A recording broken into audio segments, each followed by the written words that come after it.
Hello guys, welcome back to my new video. So ನಿನ್ನೆ ಎಲ್ರಿಗೂ KCT results ಬಂದಿದೆ. So ಇವಾಗ ಏನಂದರೆ ನೆಕ್ಸ್ಟ್ ಇರೋದು ಆಪ್ಷನ್ ಎಂಟ್ರಿ ಬಗ್ಗೆ ಸ್ವಲ್ಪ ಮಾಹಿತಿ ಕೊಡ್ತೀನಿ. ಆಪ್ಷನ್ ಎಂಟ್ರಿ ಯಾವಾಗ ಸ್ಟಾರ್ಟ್ ಆಗ್ಬೋದು ಅಂತ ಕಡೆಯಿಂದ ಒಂದು ಸಣ್ಣ ಮೆಸೇಜ್ ಕೊಟ್ಟಿದ್ದಾರೆ. ಸೊ ಅದಕ್ಕಿಂತ ಮುಂಚೆ ಏನಂದರೆ ಆಪ್ಷನ್ ಎಂಟ್ರಿ ಸ್ಟಾರ್ಟ್ ಆಗೋಕ್ಕಿಂತ ಮುಂಚೆ ನಿಮಗೆ ವೆರಿಫಿಕೇಷನ್ ಸ್ಲಿಪ್ ಅನ್ನೋದು ಬಿಡ್ತಾರೆ. ಸೊ ಆ ಸ್ಲಿಪ್ಪನ್ನು ಬಿಡೋಕ್ಕೆ ಒಂದು 2-3 ದಿನ ಆಗ್ಬೋದು ಅಥವಾ ಒಂದು ವಾರ ಕೂಡ ಆಗ್ಬೋದು. ಬಟ್ ಕಡೆಯಿಂದ ಬಂದಿರೋ ಮೆಸೇಜ್ ನೋಡಿದರೆ ಬೇಗನೆ ಬಿಡ್ಬೋದು ಅಂತ ಅನಿಸ್ತಿದೆ. ಸೊ ಇವಾಗ ನೋಡ್ಕೋಬೋದು, ಇಲ್ಲಿ ನಿನ್ನೆ ಒಂದು ಕಡೆಯಿಂದ ಒಂದು ಮೆಸೇಜ್ ಬಿಟ್ಟಿದ್ದಾರೆ. ಏನಂದರೆ ನೋಡ್ಕೋಬೋದು, UGCET ಫಲಿತಾಂಶವನ್ನು ವೈದ್ಯಕೀಯ ಶಿಕ್ಷಣ ಸಚಿವ ಡಾಕ್ಟರ್ ಶರಣ ಪ್ರಕಾಶ್ ಪಾಟೀಲ್ ಅವರು ಶನಿವಾರ ಬಿಡುಗಡೆ ಮಾಡಿದ್ದಾರೆ. ಸೊ ನೆಕ್ಸ್ಟ್, ಪರೀಕ್ಷೆ ಬರೆದ 3,09,014 ಅಭ್ಯರ್ಥಿಗಳ ಪೈಕಿ 2,92,782 ಅಭ್ಯರ್ಥಿಗಳಿಗೆ ರ್ಯಾಂಕ್ ನೀಡಲಾಗಿದೆ.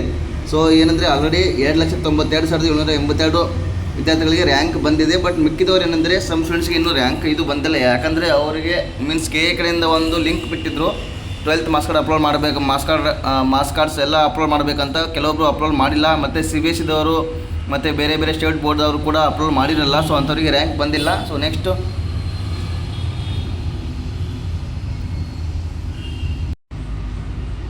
ಸೊ ನೆಕ್ಸ್ಟ್ ನೋಡ್ರಿ, ಇಲ್ಲಿ ಏನಿದೆ, ಸೀಟು ಹಂಚಿಕೆ ಪ್ರಕ್ರಿಯೆಗೆ ದತ್ತಾಂಶ ಸಿದ್ಧ ಇದ್ದು ಆಪ್ಷನ್ ದಾಖಲಿಸುವ ಪ್ರಕ್ರಿಯೆ ಜೂನ್ 10ರಿಂದ ಆರಂಭವಾಗಲಿದೆ. ಸೊ ಜೂನ್ 10 ತಾರೀಕು ಏನಂದರೆ ನಿಮಗೆ ಆಪ್ಷನ್ ಎಂಟ್ರಿ ಸ್ಟಾರ್ಟ್ ಆಗ್ಬೋದು ಅಂತ ಹೇಳಿದ್ದಾರೆ. ಬಟ್ ನನ್ನ ಪ್ರಕಾರ ಸ್ವಲ್ಪ ಲೇಟ್ ಆಗ್ಬೋದು, ಯಾಕಂದರೆ ಇನ್ನೂ ಕೆಲವೊಬ್ಬರಿಗೆ ರ್ಯಾಂಕ್ ಬಂದಿಲ್ಲ. ಮತ್ತು ಇನ್ನೊಂದು ಏನಂದರೆ ಸ್ಪಾಟ್ ರ್ಯಾಂಕ್ ಕೂಡ ಬಿಡ್ತಾರೆ. ಸೊ ಅದು ವೇಟ್ ಮಾಡಿರಿ. ಆ್ಯಂಡ್ ಮತ್ತು ಇನ್ನೊಂದು ಏನಂದರೆ ಇವಾಗ ವೆರಿಫಿಕೇಷನ್ ಸ್ಲಿಪ್ ಮೇನ್, ಅದು ಇಂಪಾರ್ಟೆಂಟು. ವೆರಿಫಿಕೇಷನ್ ಸ್ಲಿಪ್ ಬಿಡ್ತಾರೆ ಜೂನ್ 10 ತಾರೀಕು. ಆಪ್ಷನ್ ಎಂಟ್ರಿ ಸ್ಟಾರ್ಟ್ ಮಾಡಿದರೆ ನಿಮಗೆ ವಿತಿನ್ 2 ಡೇಸಲ್ಲಿ ವೆರಿಫಿಕೇಷನ್ ಸ್ಲಿಪ್ ಬಿಡ್ತಾರೆ. ಅಕಸ್ಮಾತ್ ಜೂನ್ 10 ಒಳಗೆ ಆಪ್ಷನ್ ಎಂಟ್ರಿ ಸ್ಟಾರ್ಟ್ ಮಾಡಿದರೆ ನಿಮಗೆ ವೆರಿಫಿಕೇಷನ್ ಸ್ಲಿಪ್ ಬಿಡ್ತಾರೆ. ವೆರಿಫಿಕೇಷನ್ ಸ್ಲಿಪ್ಪಲ್ಲಿ ಏನೇನು ಇರುತ್ತೆ ಅನ್ನೋದು ನಾನು ನೆಕ್ಸ್ಟ್ ವಿಡಿಯೋದಲ್ಲಿ ಹೇಳ್ತೀನಿ, ಅಥವಾ ಇದರಲ್ಲಿ ಲಾಸ್ಟ್ಗೆ ಈ ವಿಡಿಯೋದಲ್ಲಿ ನಿಮಗೆ ಜಸ್ಟ್ ಸಿಂಪಲ್ ತೋರಿಸ್ತೀನಿ ಹೆಂಗಿರುತ್ತೆ ವೆರಿಫಿಕೇಷನ್ ಸ್ಲಿಪ್ ಅಂತ. ಆಮೇಲೆ ನಿಮಗೆ ನೆಕ್ಸ್ಟ್ ವಿಡಿಯೋದಲ್ಲಿ ಅದ್ರ ಬಗ್ಗೆ ಎಕ್ಸ್ಪ್ಲೇನ್ ಮಾಡ್ತೀನಿ.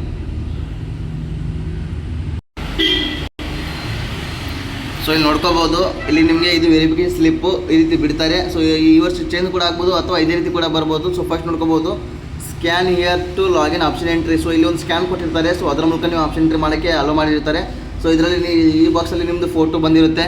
ಸೊ ನೆಕ್ಸ್ಟ್ ನೋಡಿರಿ, ನೆಕ್ಸ್ಟ್ ಏನಂದರೆ ನಿಮ್ಮದು ರಿಜಿಸ್ಟರ್ ನಂಬರ್ ಕೊಟ್ಟಿರ್ತಾರೆ, ಮತ್ತು ಎಕ್ಸಾಮ್ CET ನಂಬರ್ ಕೊಟ್ಟಿರ್ತಾರೆ, ಮತ್ತು ನಿಮ್ಮ ಹೆಸರು, ಮತ್ತು ನಿಮ್ಮ father name, mother name, gender, date of birth, nationality, so ಇವೆಲ್ಲ ಕೊಟ್ಟಿರ್ತಾರೆ. ಸೊ ನೆಕ್ಸ್ಟ್ ನೋಡಿರಿ, ಮತ್ತು ಮದರ್ ಟಂಗು, ಎಲಿಜಿಬಿಲಿಟಿ ಕ್ಲಾಸ್, ನಿಮ್ಮದು ಕ್ಲಾಸ್ A ಆಗಲಿ B ಆಗಲಿ ಅಥವಾ ಎಲ್ಲ ಕ್ಲಾಸ್, ಯಾವ್ಯಾವ ಕ್ಲಾಸ್ ನೀವು ಎಲಿಜಿಬಿಲಿಟಿ ಇರ್ತೀರ ಆ ಕ್ಲಾಸ್ ನಿಮಗೆ ಕೊಟ್ಟಿರ್ತಾರೆ.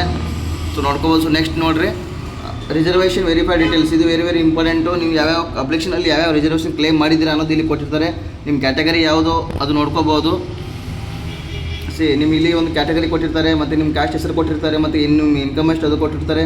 SNG ಕೋಟಾ, ಇದು ವೆರಿ ಹೆಲ್ಪ್ಫುಲ್, ಇದು ಕೂಡ ಕೊಟ್ಟಿರ್ತಾರೆ. ಮತ್ತು Kannada medium, rural medium, Hyderabad Karnataka, ಮತ್ತು Jammu Kashmir migrant, linguistic minority, so ಇದೆಲ್ಲ ಕೊಟ್ಟಿರ್ತಾರೆ. ಮತ್ತು religious minority, NPI award, special category, ಇವೆಲ್ಲ ನಿಮ್ಮದು reservation category means reservation verified details. So ಇಷ್ಟು ವೆರಿಫಿಕೇಷನ್ ಸ್ಲಿಪ್ಪಲ್ಲಿ ಇದೆಲ್ಲ ಇರುತ್ತೆ. ಮತ್ತು ಇನ್ನೊಂದು ಏನಂದರೆ ಈ ಕಡೆ ನೋಡ್ಕೋಬೋದು, ನಿಮ್ಮದು 12th PUC ಮಾರ್ಕ್ಸ್ ಕಾರ್ಡ್ ಇರುತ್ತೆ. 12th PUC means 12th PUC ಏನಂದರೆ 12th PUC marks card results ಇರುತ್ತೆ. ನೋಡ್ಕೋಬೋದು. 100ಗೆ 48, 90, 49, 52, 69. ಸೊ ಇಷ್ಟು ಬಿಟ್ಟರೆ ನಿಮಗೆ ಮತ್ತೆ ನಿಮ್ಮದು ಕೋರ್ಸ್ ವೈಸ್ ರ್ಯಾಂಕ್ ಕೂಡ ಕೊಟ್ಟಿರ್ತಾರೆ. ಆಲ್ರೆಡಿ ನಿಮಗೆ ರಿಸಲ್ಟ್ಸಲ್ಲಿ ರ್ಯಾಂಕ್ ಶೋ ಮಾಡಿರ್ತಾರೆ. ಬಟ್ ಏನಂದರೆ ನಿಮಗೆ ವೆರಿಫಿಕೇಷನ್ ಸ್ಲಿಪ್ಪಲ್ಲಿ ಕೂಡ ನಿಮ್ಮದು ರ್ಯಾಂಕ್ ಪ್ರೊವೈಡ್ ಮಾಡಿರ್ತಾರೆ. ನೋಡ್ಕೋಬೋದು, ಇಲ್ಲಿ ನೋಡ್ಕೋಬೋದು, ಕೋರ್ಸ್ ವೈಸ್ ಕೊಟ್ಟಿದ್ದಾರೆ.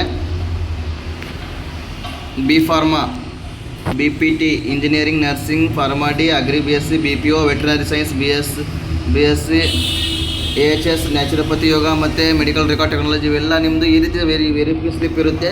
ಸೊ ಇದ್ರ ಬಗ್ಗೆ ಈ ವಿಡಿಯೋದಲ್ಲಿ ನೆಕ್ಸ್ಟ್ ವಿಡಿಯೋದಲ್ಲಿ ಹೇಳ್ತೀನಿ. ಎಲ್ಲರಿಗೂ ವಿಡಿಯೋ ನೋಡ್ತಾ ಇರಿ. ಟೇಕ್ ಕೇರ್, ಬಾಯ್.